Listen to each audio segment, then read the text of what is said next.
If you could accept feeling good, if you could hear this one thing. Strange we offer so many things when there's only one thing we really want you to know. You want to feel good. Don't do it for the manifestation. Do it for the feeling good. And then the magic begins. And then in time, you begin to notice the correlation between how you're feeling and what happens next. When you understand, now you have power. But if you don't understand how the universe works, and you don't understand what vibrations are, and you don't understand what resisted, contradicted vibrations feel like, and you don't understand what being plugged in feels like, then you have no power. But when you do, even when you're standing in a negative place, you are still empowered. Most people offer most of their vibration in response to something that they are observing. So when you're observing a condition that is pleasing, it might plug you in. But when you're observing a condition that isn't pleasing, it might unplug you. And so that's why we would rather that you care about how you feel than looking for conditions that make you feel better, because that can be a real trap. Oh, I see this and I feel really good, and I see that and I feel really bad, so this condition needs to change so that I can feel better. Now you're in trouble. Now you're acting a bit like much of the world, where you're trying to control the behavior of others so that you can feel better. And freedom only comes when you decide that you don't need anyone or anything to change in order to feel better. And then what happens, if you are consistently in harmony with something, and there's something in your experience that you are consistently not in harmony, but you wisely turn your attention from it for just a little while so that you stay plugged in to the content of your own vortex. What happens is, law of attraction calls you this way while they're calling the thing that is bothering you in another direction. And that's law of attraction harmony too, isn't it? We think as we tell you these things that that's going to help you. So your inner being, we've been describing your inner being as being in the vortex. So here's your inner being, aware of you. Do you believe it when we say that?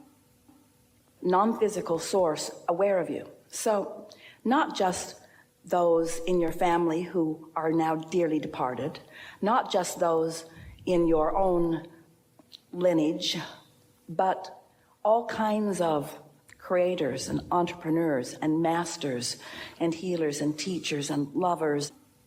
This is something that most physical beings don't understand. You are on the leading edge, and all that is non-physical is focused forward here with you. No one's reminiscing about the good old days, because these are the good new days.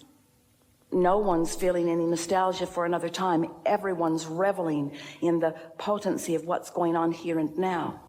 So here you are, sifting through life and coming to some conclusions, and all of this non-physical energy focused upon the conclusions that you've come to, and believing you, taking you at your vibrational word, that when you knew what you didn't want, you knew what you did want. And so focusing upon the purity of what you do want.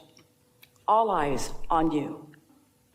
But not just on the vortex version of you, on the physical version of you too, because in this non-physical energy stream, as we are looking at you, even if you are out of sync with who you really are, we still behold you as you really are. So we're holding a vibrational frequency for you that makes it easier, more possible for you to click into who you really are. So this is the part that we know that you'll like. In every moment, as you are contemplating something, as you rest in the interest of that contemplation, just stop for a moment and think about all of us who are thinking these thoughts with you. Think about yourself for just a little while, being the receiver of that broad knowing, and feel the non-physical knowledge flowing to you. But you know what?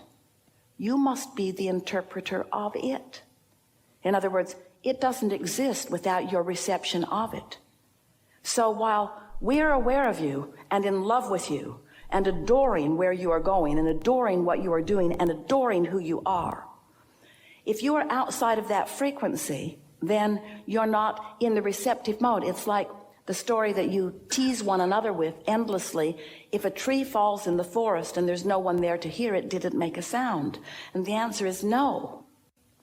There was a vibration, but without ears there to interpret that vibration into the sound of the falling tree, there was no sound. You are the receiver of the sound.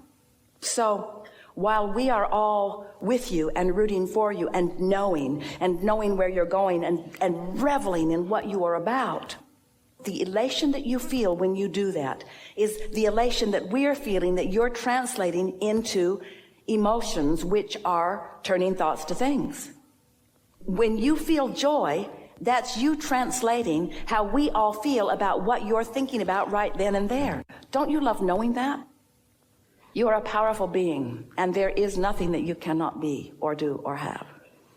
But we don't want you to feel any urgency to get to the being or the doing or the having of it, because that being and doing and having, all of that manifestation is inevitable. We just want you to thrive in the feeling of the energy flowing. So that's how you feel your real power. It's by understanding that your real power is in your connection to your real power. Someone asked us the question the other day. She said, I'm beginning to feel a little irrelevant, sort of like Source is out there thinking lots of thoughts, and that Source doesn't need me. And we said, you've got to be kidding. Because it's you who has explored the contrast, who has asked for the new that we are focused upon. Without your sorting, there would be no new. And do you know how important the new is to eternal beings? Do you understand how important part you play in the sifting and sorting and discovering the new? So the rampage that we would like to give you will speak from your vantage point. I understand that I am the creator of my own experience.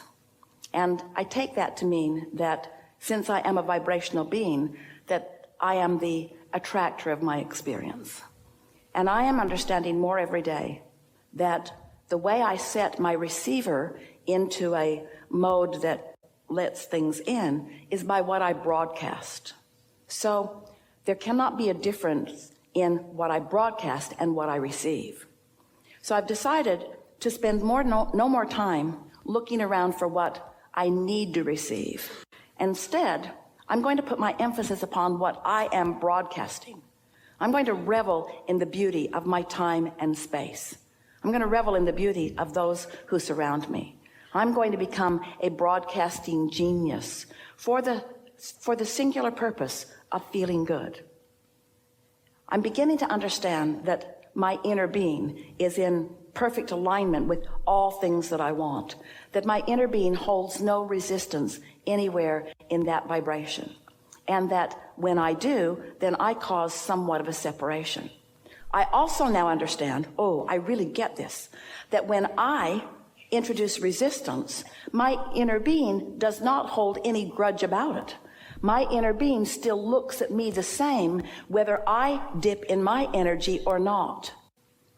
And because my inner being maintains the frequency of who I really am, no matter what I'm doing, that is the singular reason that I ever feel negative emotion. If my inner being would empathize with me, there would be no deviation or variation in my frequency. And so I would feel no negative emotion.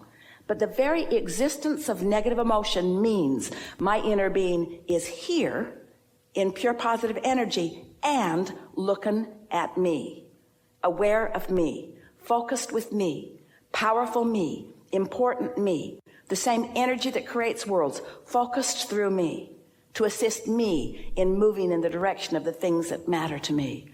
Isn't that thrilling for you to know that? Don't you feel more important in your creating? Do you understand the importance of your alignment and the importance of your standing here in this leading edge time and space? Sometimes you forget, and that's why we are here to remind you, to help you to find the vibrational alignment with the whole of who you are, because everything is about now. The junction where you and your personality meet the non-physical you is right here and now. And so if the only thing that really is on your mind is, am I meeting? Am I meeting? Am I in sync with my inner being as I'm contemplating this enterprise that I'm involved in? Am I in sync with my inner being as I'm having this conversation with this wonderful person across the table? Am I in sync with my inner being as I am dreaming or imagining or observing or noticing? Am I tapped into my power? Am I utilizing it? These are the only questions that we would be asking if we were standing in your physical shoes. If you ask, how long will it take me? We would say, how long does it take you to get happy and stay there mostly? If you say, how long will it be before I meet my lover? How long will it be before my money comes in? How long will it be before I find a better job? How long will it be before I feel better in my body? How long will it be? How long will it be? As long as it takes for you to convince yourself that you are worthy enough to feel good all of the time. All of the time. Not just some of the time, all of the time. So, I'm the creator of my own reality. I'm a vibrational being from start to finish. I'm an extension of source energy. I've come into this body with powerful reason. The powerful reason that I've come forth with is to explore the contrast that is variety, the contrast that is valuable, the contrast that helps me to focus, the contrast that helps me to decide, the contrast that causes me to put things into my vortex, the contrast that calls my inner being to me, the contrast that creates the desire that my inner being focuses endlessly upon, the desire that is germinating in my vortex that I can feel while I cannot see it, the creation that is there that my inner being is tending, that my inner being is liking, that my inner being is sending me clues about, that my inner being is inspiring me to glimpses about. The reality that is a sure thing. It's a vibrational reality, but it is certain to turn into things that I can see and hear and smell and taste and touch. And in the meantime, the satisfaction of my inner being who sees it all clearly is enough satisfaction for me. And it turns out that every single thing I wanted, whether it is a material object or a state of being or a relationship or a pile of money or a circumstance or an event, it turns out that everything that I have ever wanted, or anyone else as well, everything that I've ever wanted is for one reason only. I think I might feel better in the having of it. And now I've figured out something very important. I've figured out how to feel better even in the not yet having of it. And in the not yet having of it, when that doesn't matter, when I've captured the feeling of it, then not only have I set myself up for happily ever after, but everything that I've ever wanted must come into physical fruition. It must come. You can't miss. There's no way out. You cannot. Soon we will hold seminars on demanifestation. Abraham, all of the things that I've been asking for have come into full fruition. And now each one of them is leading me to a new idea and a new idea and a new idea. I'm beginning to feel greedy because I have such an appetite for more and more and more and more and more wonderful things. And we say, your appetite is not for more things. Your appetite is for more reason to focus with your inner being, who is the energy who creates worlds, you see.